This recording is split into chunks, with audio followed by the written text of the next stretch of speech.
They called her just the help. Then he stood up and said her name.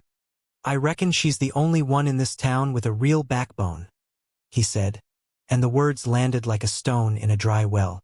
People in Tomlin's Hollow looked up from their mugs, from the poker table, from the streak of light sliding along the saloon floor. The drifter's voice was low as a winter creek. He spoke like a man who had heard the truth before and kept it anyway. The town smelled of horse sweat and coal smoke, of stale tobacco and the iron tang of old arguments. Dust lay in the corners like an accusation. Outside, the prairie pushed at the buildings, a slow sea of gaunt grass and distant hills.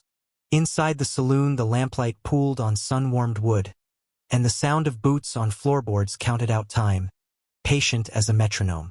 The saloon doors creaked open and shut like a slow-breathing mouth, and every time they did a little cloud of dust rose, then settled, like the town remembering itself. She worked there, quiet, steady, the kind of woman who could fold her hands and shoulder a stove and not let anyone see her edges fray. Folks called her Ruth, but they called her Widow with the same breath they used to remind each other of the rules.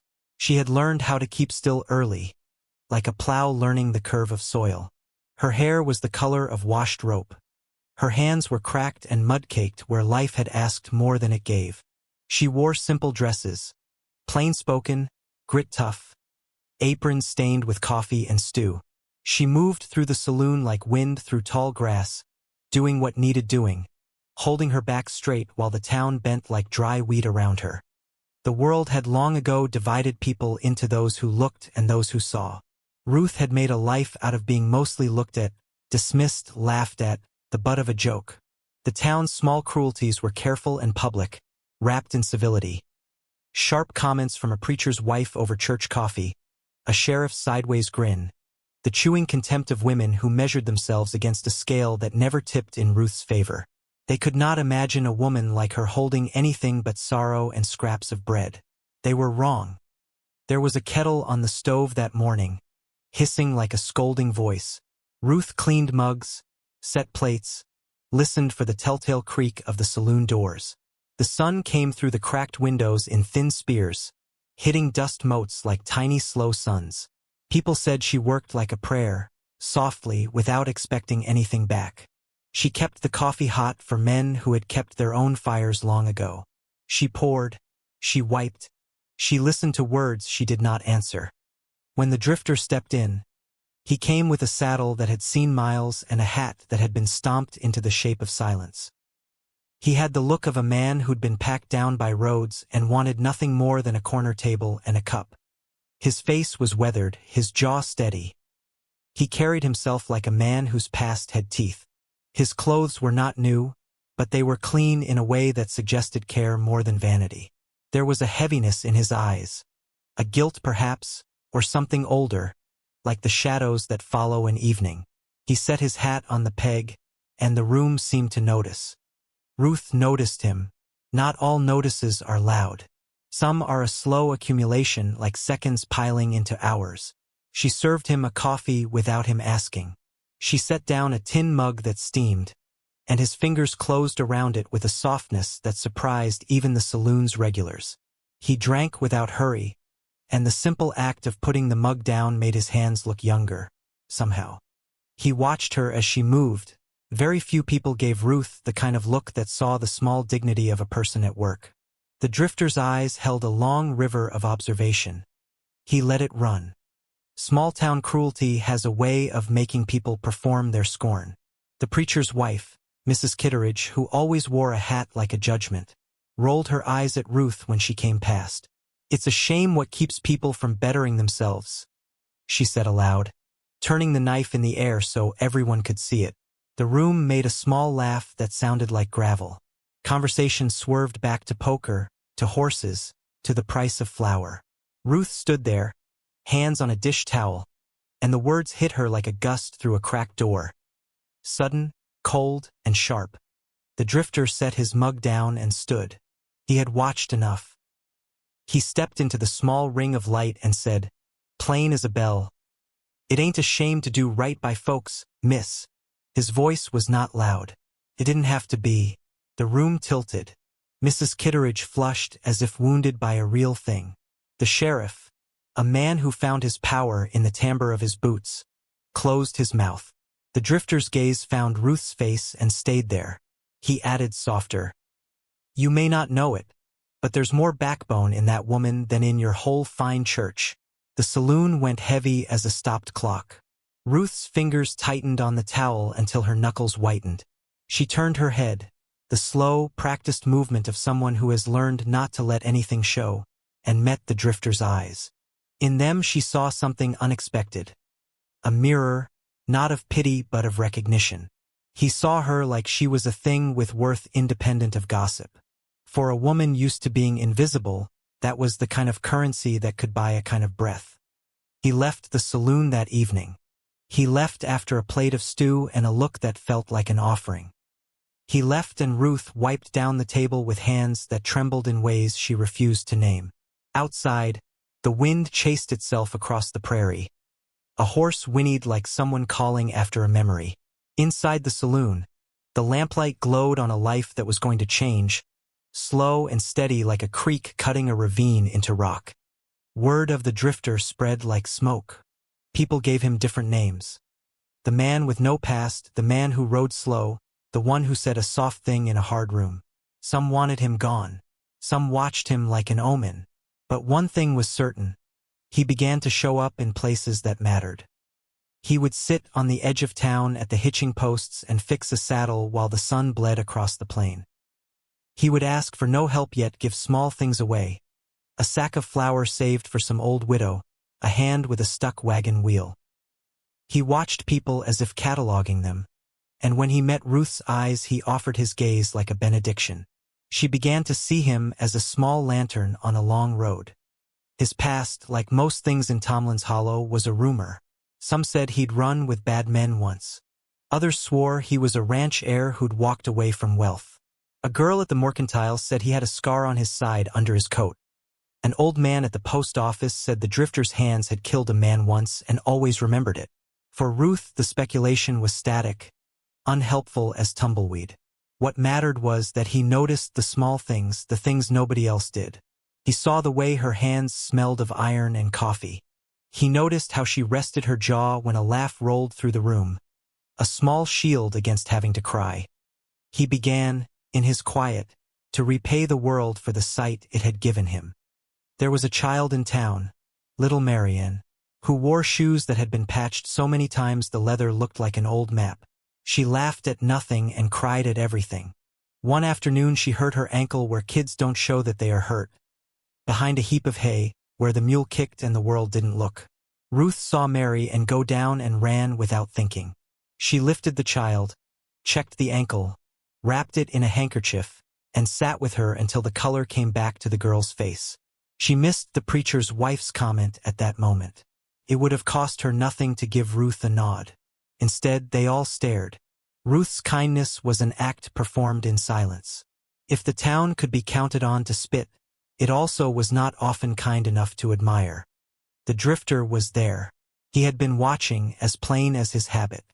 He bent and took Marianne's small fingers in his, felt the pulse and said, "She'll be fine." He wrapped his coat around the child, and for a second, with the dust and light and small smells of hay around them, Ruth saw him differently. He was not simply a drifter or recluse. He was a man who had learned something the town had not, how to notice danger and step in. He did it without show. He had been a soldier of respect where others were only rough-tongued. People, when they've learned to be cruel publicly, do so to make their cruelties feel like justice. They think themselves righteous. They parade sermons, the thin, neat sort that can be recited without feeling, then act like a god breathed in on the wind. The preacher's wife corrected Ruth's manners that Sunday at a potluck the way a farmer might correct a stubborn mule. "You should try not to talk so much," she said, meaning, of course, that Ruth should not say anything at all. The room responded with small laughs, the kind that come from a crowd identifying itself. Ruth held herself still as a jar on a shelf. She had been practiced in making shelter out of small humiliations. She had been widowed young. She had learned how to fold a life into a limited space and make it hold. But there are nights when small-town cruelties add up like rain. There are nights when the weight presses so hard that even the most practiced back will bend. Ruth had such a night when her stove caught a gutter of flame and a man in town, young, sharp-dressed, with teeth polished to a point, declared she tried to bring ruin on the place. He made a speech toward her that had more venom than sense. The room swelled with approval as if his anger were a service to the gods. Ruth did not answer.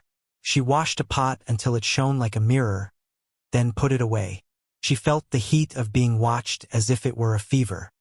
When smallness becomes a chorus, it needs someone to end the song. The drifter, who had been watching like a man who catalogued kindnesses and cruelties alike, stepped forward in the middle of that riot of judgment. He said one thing, one low, steady thing that made the town stop and listen. "You don't get to condemn what you don't understand." The man with the polished teeth blinked as if struck. The sheriff's jaw tightened. Mrs. Kitteridge folded her hands like a blind woman praying. The power of the town was a thing to be used.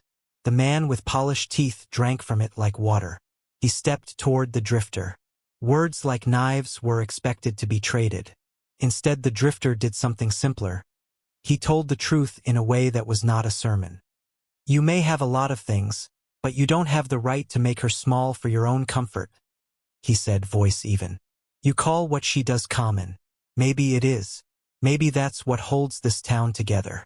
Don't let your pride blind you to the work others do." Ruth put her hand over her mouth to keep herself from saying the thing her bones wanted to shout. In the hush, she felt something uncoil in her. A small animal of relief that had not dared to breathe. The drifter's remark did not give her a parade or a trophy. It gave her something more dangerous. Recognition. The room felt fragile, like an old pane that might crack. The man who'd started the trouble sputtered, then left the saloon with his head down. The evening stabilized into its usual low rhythm, but the grain of the night had changed. People had watched a stranger stand for a woman and had nothing to say about it except that it could not be unmade. The seed had been planted. Ruth's life, in the days that followed, did not become a novel. She still wiped plates and stepped around the scars on the bar counter. She still tended pots and listened while men told tall tales into their coffee. But in the small places, where the world is made of ordinary scraps, she found that a thing had shifted. Farmers who had once scoffed at her now offered small words. A child would sometimes run up and call, "Widow," like a greeting. The touch of the drifter's recognition had warmed her skin like a slow fire. The drifter began to leave small things in places where no one would expect. A fresh loaf of bread at the back door of the widow's cottage, a rope mended, a bit of coal stacked in the woodshed. He did it without flourish. There was no call for gratitude, and she gave none aloud. She left him silent thanks because that was the sort of indebtedness that could be repaid by time and steadiness. There was a rumor that the drifter had been in more dangerous towns. He had the look of a man who had been tested and scarred. In the quiet hours of the night, when Ruth sat by her small stove and the kettle hissed like a private reprimand, she would sometimes think of him with a strange curiosity that had nothing to do with romance. It was an interest in the way a man could stand in a room and choose a side. She had been widowed by a death that left her with small, practical griefs. Bills, a leaned-in house, the daily grind of making food and making do. But grief had not eaten her bones clean. She had softness that only ever found shape in action. She liked him because he had seen that softness without trying to change it. The town's cruelty is an animal that will not sleep until it has had its snack. One night it found a prey. The new schoolteacher, who had come from a city and wore her hair the wrong way and read books with a hunger that made people uncomfortable. She tried to make reading lessons that were not only for boys. That, in Tomlin's Hollow, was an act of small revolution. A group of parents complained. The school board called a meeting. A crowd gathered in the square to lambaste the teacher for bringing strange ideas into children's heads. The way of the town was to find one small thing and turn it into clear enemy. The teacher stood at the edge of the crowd like a lamp held up to a storm.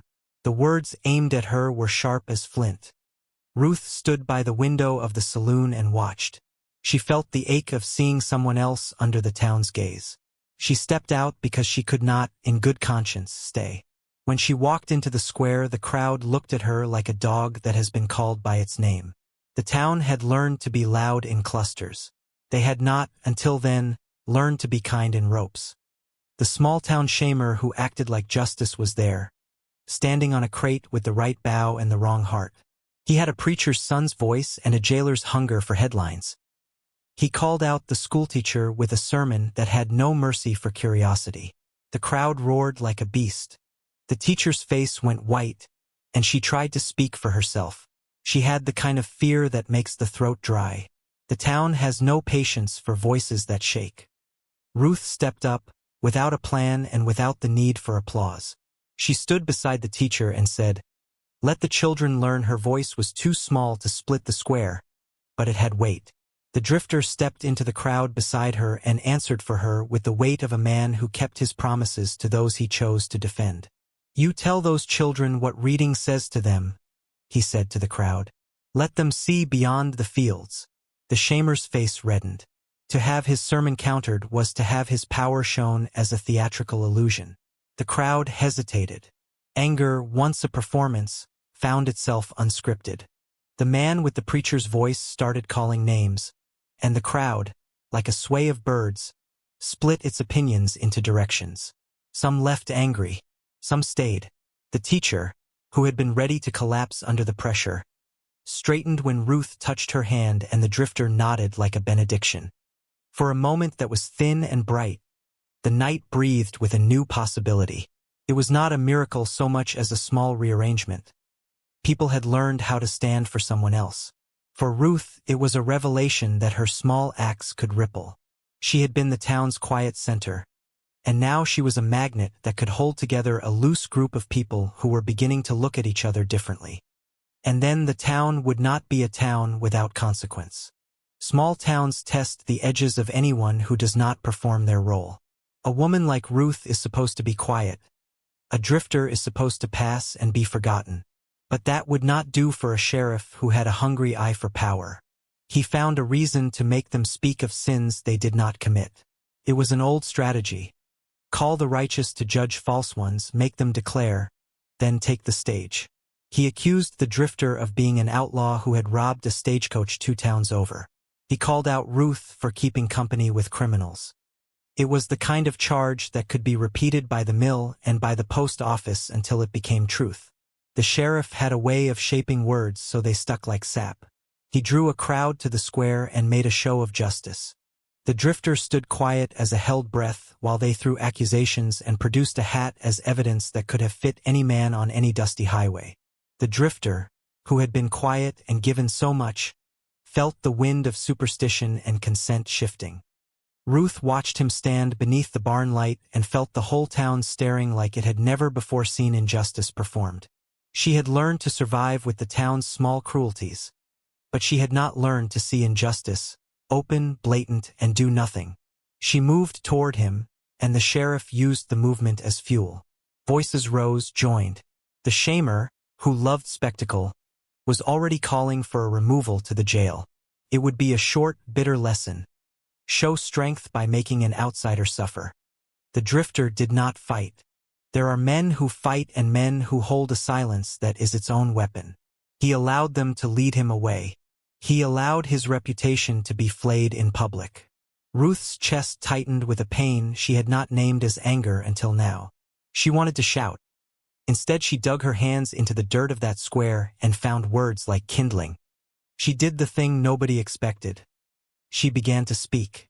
Not in a rage, but in the clear, small voice that comes from having watched wrong after wrong. "You don't know what you're talking about," she said to the sheriff. "You don't prove anything by making a man stand accused without proof. We know what it feels like to be judged without being heard." It was as if someone had opened a window in a sealed house. The sheriff's face went blank. The crowd, which had been a thing of momentum, slowed into individuals who had not thought to be confronted by a woman who would not bend. The drifter's eyes found Ruth, and in them she read something else. A question, a plea, a trust that the world could hold more than the worst of it. The war between the town's appetite for power and its occasional conscience is not a war that is decided in an afternoon. It winds down like a creek, finds unexpected paths, and then builds its way back. The sheriff maneuvered the town into a trial, because what better entertainment existed than the chance to tear at a person's past? Men came with their stories. One old-timer said he had known the drifter in his youth as a man who had killed for money. Another said the drifter had saved his life from a stampede. Both stories had the ring of the oral variations that most towns are built upon. Memory is a terrible witness. But Ruth and the drifter had allies in small, steady numbers. The schoolteacher wrote a note about how the drifter had spoken for children's learning, and the shopkeeper testified that he had sold the drifter nothing but coal and beans. A seamstress swore he had mended a saddle for no coin.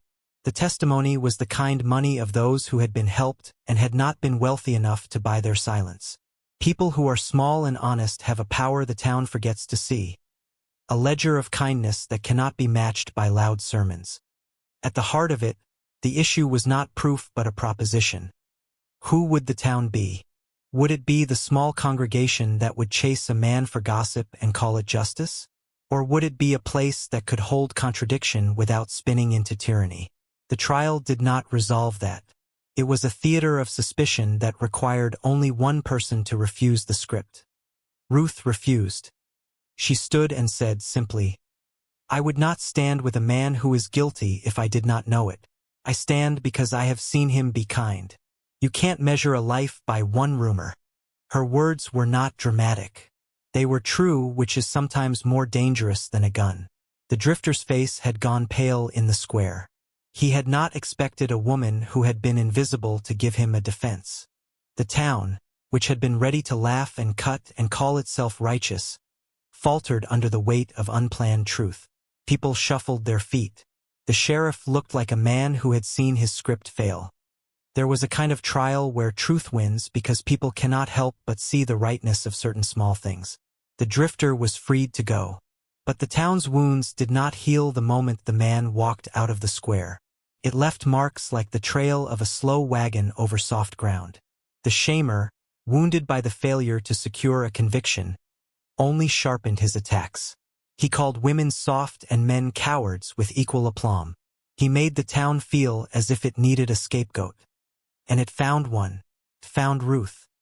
In an act of public cruelty designed to shame the town into remembering old boundaries, the shamer stood up at the next town meeting and performed a litany of her sins.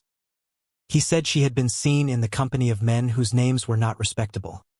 He said she had allowed a bad influence into town. He said she was trying to steer children away from their proper training with the teacher. He wrapped each claim in a neat, righteous phrasing and watched the town breathe in admiration. People love a story where guilt is certain. In the bedrock of small towns, certain things are easier to swallow than messy truth. Ruth sat like a statue while they named her as if a play had been rehearsed without her consent. He painted her as a woman who had not known the proper place for a widow. He called for her to be shunned. He told them she should leave town so others might not recount her example. The room full of faces turned like a school of fish toward the light of his words and warmed themselves in his certainty. To be named in such a way is to be given a punishment by definition. To be demanded to leave is to be told that one's life does not belong in the shape of public space.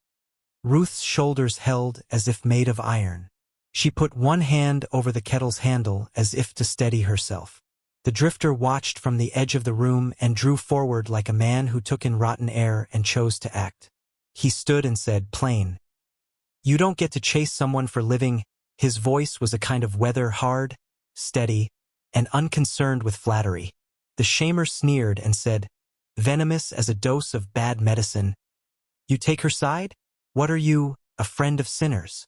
The sheriff laughed like a man with an audience. That was when the thing small towns fear most happened. The drifter told a story. He did not parade evidence or manufacture pity. He simply spoke of a night years ago, of how he had been a younger man and had done things that he did not want to tell his mother about.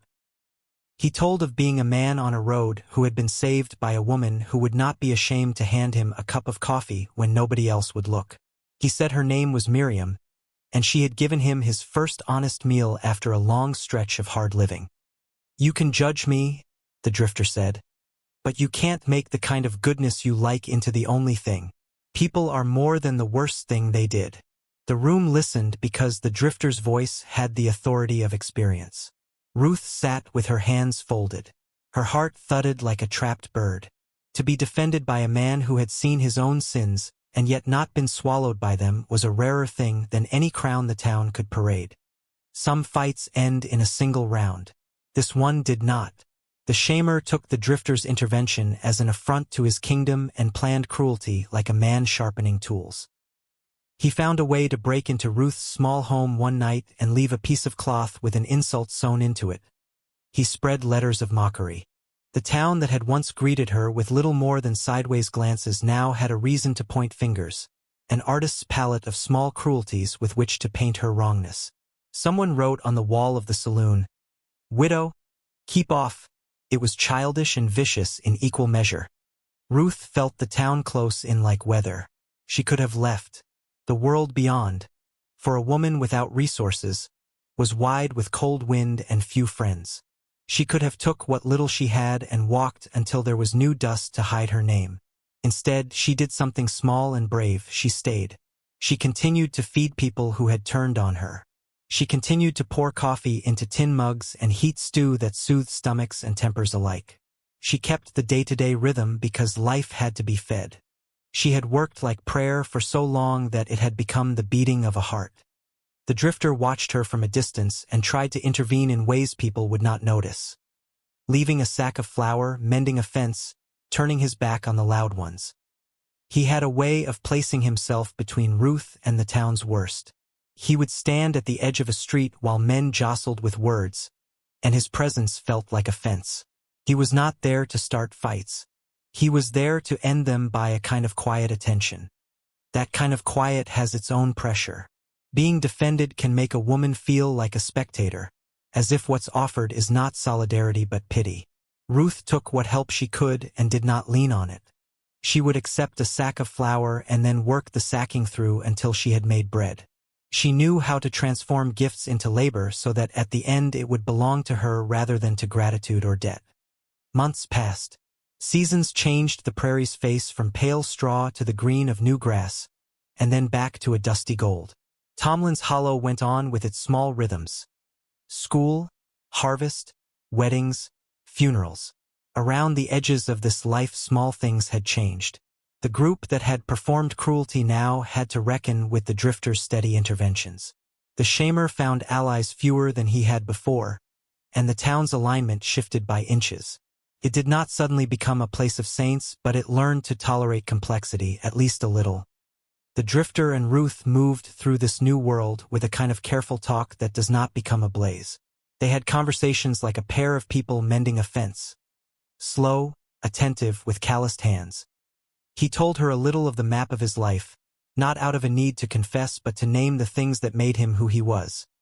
A war that had stripped him of a brother, an outlaw's trail he had left, a woman named Miriam whose kindness had changed his path. He did not beg for absolution. He offered his story like a piece of wood he had smoothed to put into a house. She told him of the smallness of her grief. A husband who had been taken by fever before they could have children. The bank that had come for a mortgage when they had had nothing to give. The nights where the house had felt too large and cheap. Her voice was low as the kettle's hiss. She did not call it lament, but she let him know the shape of it. He listened like a man reading a map and feeling the contours with his hands. There was a tenderness between them that did not have the rush of romance so much as the careful building of a scaffolding. They shared silence the way old friends do. Comforting, not awkward. He would sit with her by the stove and repair a tool. She would braid a rope as if to teach him how to hold together a small life. Each act of help, each reparative move, built a language between them. The town watched them with a complicated eye. Some still resented the drifter's presence. Others observed the odd counterbalance he offered to the chaos of small-town cruelty. People found themselves surprised when they saw the two of them at the market. Ruth carrying a basket of eggs and the drifter with a sack of goods. The sight was simple as bread. It comforted the ones who had lost. It was a summer that proved the town's mettle. A hailstorm hit like thrown rocks and crushed roofs and scattered the county's hopes in one night. Crops were ruined, and the town stores took a blow. Folks who had been comfortable in their mean ways now faced the prospect of real hardship. The drifter, who had repaired fences by the dozen and hauled water for elders, simply walked from house to see who needed help and how. Ruth, who had been reviled for small things, put on an apron and fed men whose hands and faces had been the most unkind to her. She did not do it to be saintly. She did it because she believed the world, at its best, needed hands that would still move and do. When the town rallied, it was because a few people chose to act instead of talk. They would lay boards across ruined roofs. They would haul supplies from neighboring towns. They would mend fences the way a nation mends a wound. The shamer tried to keep his grievances loud, but found he had less purchase when his neighbors were busy building a life. It was in these crowded, hasty hours that someone realized the truth. Small kindnesses scale if people stop pretending their small cruelties are fate. The drifter and Ruth worked together in the thick of it. There was a night when the town hall caught light, whether by candle or accident, and the drifter ran with a bucket while Ruth fetched ropes and water.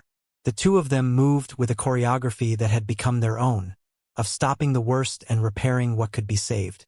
When the flames were finally coaxed into obedience, the town realized the extent of damage and needed someone to coordinate the rebuilding. People looked at their pair and said, almost in whisper, that perhaps they should lead the efforts. This is the strange arc of small towns. The ones who have been scorned will sometimes be the best at holding the broken pieces together.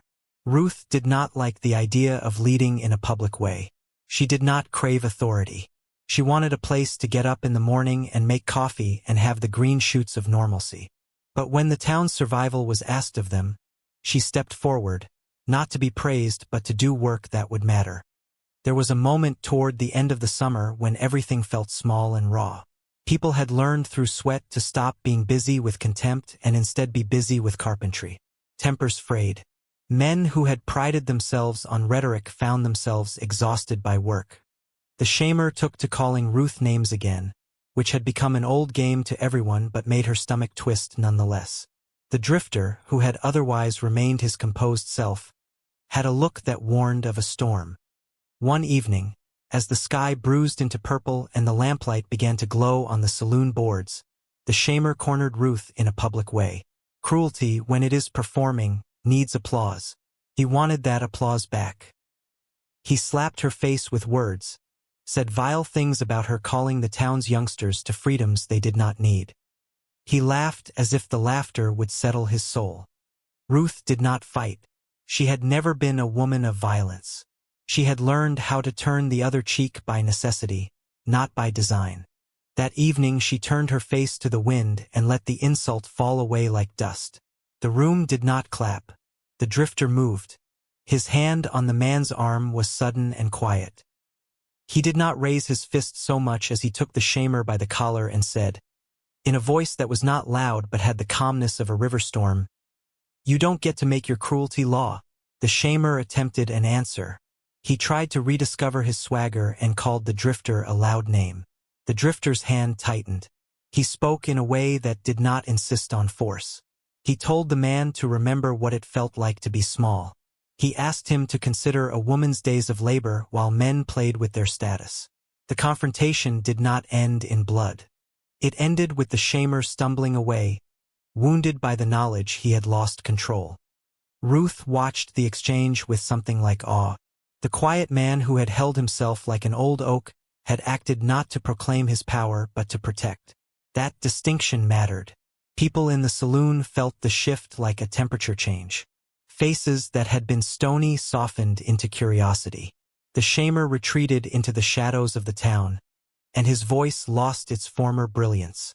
It did not disappear, but it had been demonstrated as small against something more constant. After that night, the town no longer saw Ruth as expendable. It did not crown her as a hero. It did not stop gossiping. But the ledger of kindness was heavier than the ledger of gossip somehow. People began to measure her not by rumor but by the concrete weight of her work. The drifter remained mysterious in his past but plain in his devotion. He stayed and worked with her through harvest and repair, and when the bitter winter came they were there to tend fires and share their small comforts. Winter brings an ache even to people who think themselves steady. The cold forces won to measure life again. Ruth found herself opening her house to those who needed bread and hot tea. The drifter came sometimes at dusk, and they would sit by the small fire and tell each other stories of places they had seen. He would tell of how he learned to marry wrong choices with better ones. She would tell of places the prairie had taken her and the moments she'd chosen to stay. They spoke not to unburden but to curate who they had become. Their voices were low as the tick of a clock. One night a letter arrived for the drifter, crisp and official-looking, from a man in another county. The news it bore was not public and should have been left private, but the town turned hearing it into a performance again. Some said it proved the drifter had been an outlaw. Others said it indicted him for failing to pay a debt.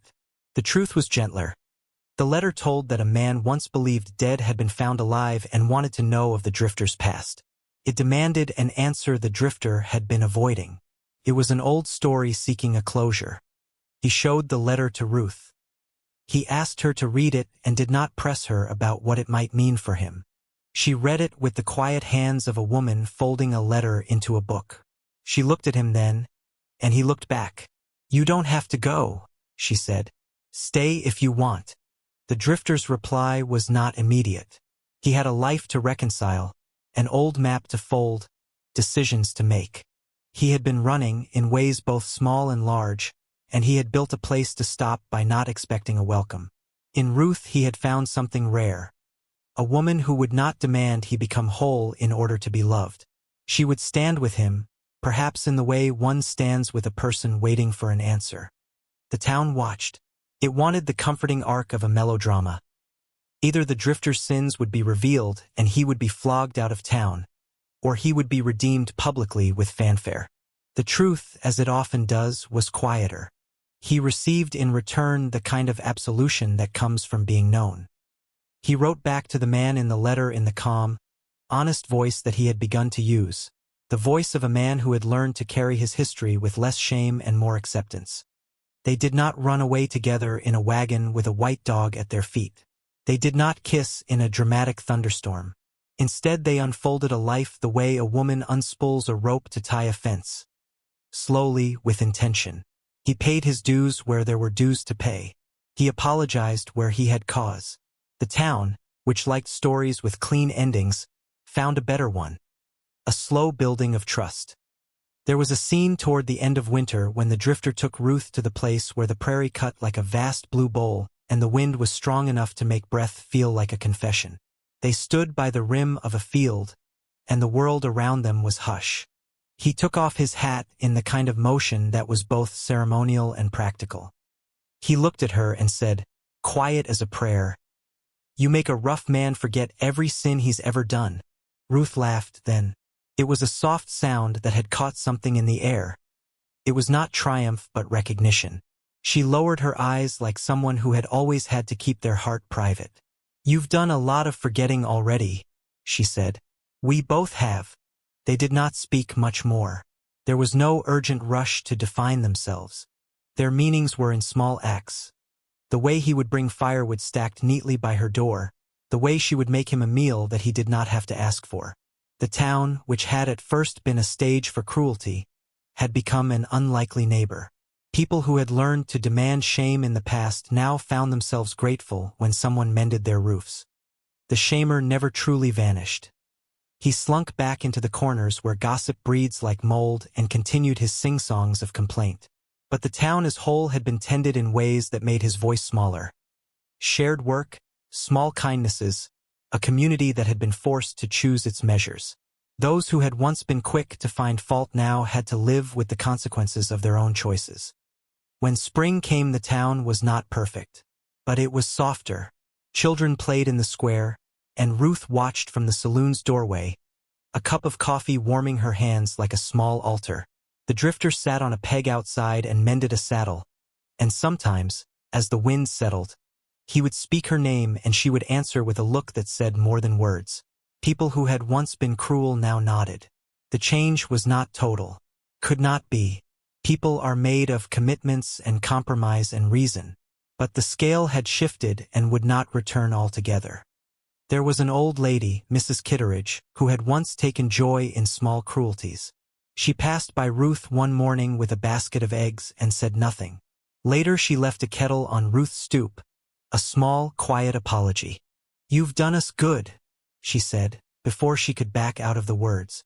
Ruth took the kettle inside and set it on the stove, heat from the tiny flame pressing warmth into the metal. She did not make Mrs. Kitteridge into a sinner redeemed or a saint. She treated the exchange like a part of being human. At a harvest festival months later, the town gathered in the square with music and a slow, comfortable kind of joy. Boots shuffled, and a fiddle's bow sang like a bird caught in string. Ruth moved through the crowd with bowls of stew. The drifter danced with a woman who had been shy since her youth. There was no fanfare, no ceremony. The festival was itself a kind of declaration that life can be lived in the small moments that are not dramatic but necessary. On a porch that was warmed by the sun, with steam from tin mugs curling and the smell of bread drifting, Ruth and the drifter sat and looked out over the prairie. The wind came with the sound of a distant horse whinnying, and in it was the town's ongoing story. People, dust, forgiveness, work. The drifter's fingers traced the rim of his mug, and his eyes found hers. He said nothing grand. He asked her, in the sort of language men use when they have earned the right to be simple, if she would believe him if he said he would stay. She looked at him and said, "I reckon you already told me." That was not the end. There was no dramatic triumph. There was the slow building of a life that held the small pleasures, bread, a roof mended, the slow voice of thunderstorms, and the knowledge that two people had found a way to be kind in the face of the town's meanest habits. They had been tested in public and in private, mocked and defended, given little and asked less. In the end, they harvested small victories. Thoughtful neighbors, repaired barns, children who read, a shamer who had fewer followers. They collected the gentle evidence that shows a life is being well made. The narrator will tell you plainly now, in a voice steady as a man who has read a long map, if you saw yourself in her, if the story of a woman who worked and was dismissed and then found recognition in a quiet stranger hit you hard. Remember this. Some roots grow in silence. Some people do the small things, the ones that stop towns from tearing themselves apart. Remember the ones who stay quiet, who continue to feed others when they are scorned. Remember to look instead of merely glancing. She gave everything without asking. And finally, someone gave back. And that's how a whisper changed a town.